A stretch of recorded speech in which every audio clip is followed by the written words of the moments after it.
I would like to introduce you to Ken Wall, a very godly man and my dad.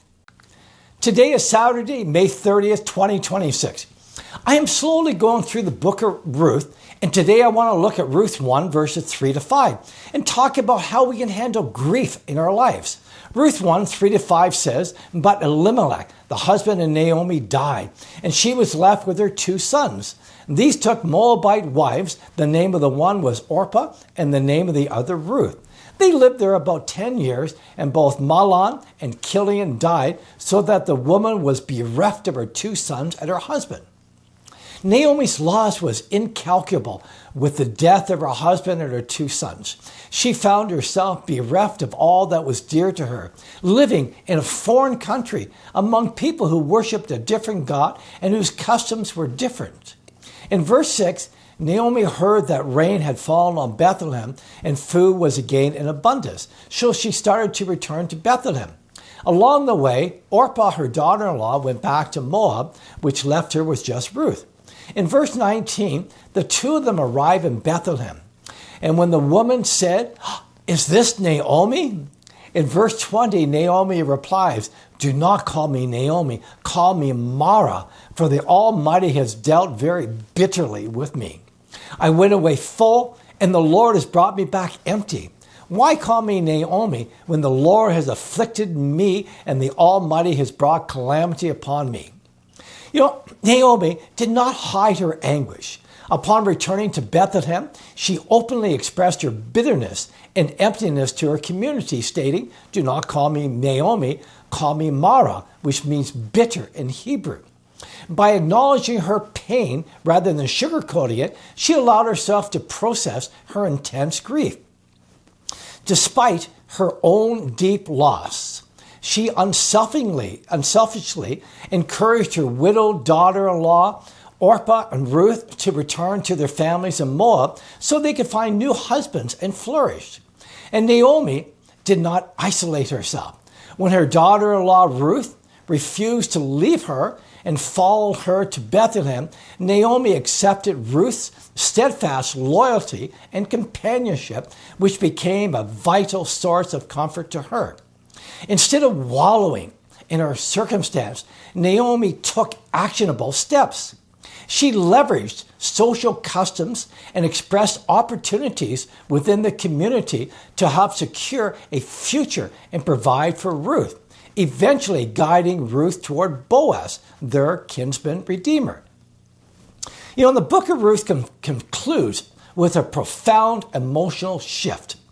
When Ruth gives birth to a son, Naomi cares for the child as her own, taking him in her arms and experiencing a deep restoration of joy. I want to close by telling you the story of Horatio Spafford, who found profound peace and purpose in Jesus amidst unimaginable heartbreak. Horatio Spafford married Anne Larson in 1861. He was a devoted Christian, and he was a good friend with Dwight L. Moody. God blessed them with 4 lovely daughters, and over the next number of years, he amassed a great deal of wealth, primarily through real estate. All this changed when in October 1871, when the Chicago fire ravaged through the city. 300 people died in the fire, and 100,000 people were left homeless. Personally, he lost over $2 million in property that was destroyed. But through all this, his faith remained strong.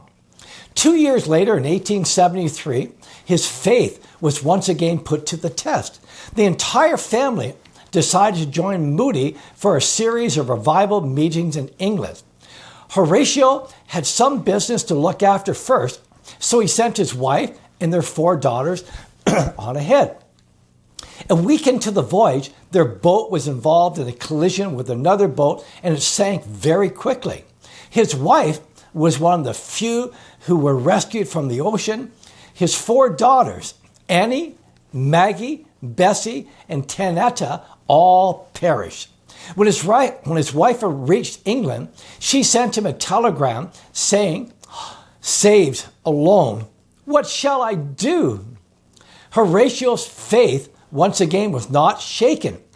as shortly after this tragic event, he wrote the words to one of the most famous hymns in all of history.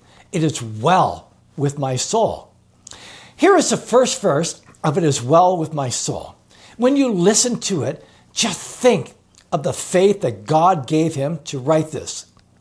When peace like a river attendeth my way, when sorrows like sea billows roll,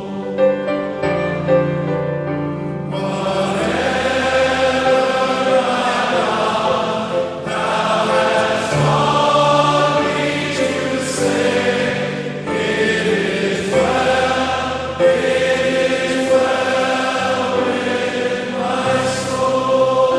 In closing, faith serves as an anchor in times of trouble. During these times, Christians should lean on prayer and the Bible and help from fellow Christians to find peace and purpose amidst suffering. Faith directs our attention to the eternal hope that one day we will spend all eternity with Jesus in heaven. It is faith like Horatio Spafford exhibit in his life that will get every one of us through any type of unimaginable heartbreak. May the good Lord be with you until we meet again next week.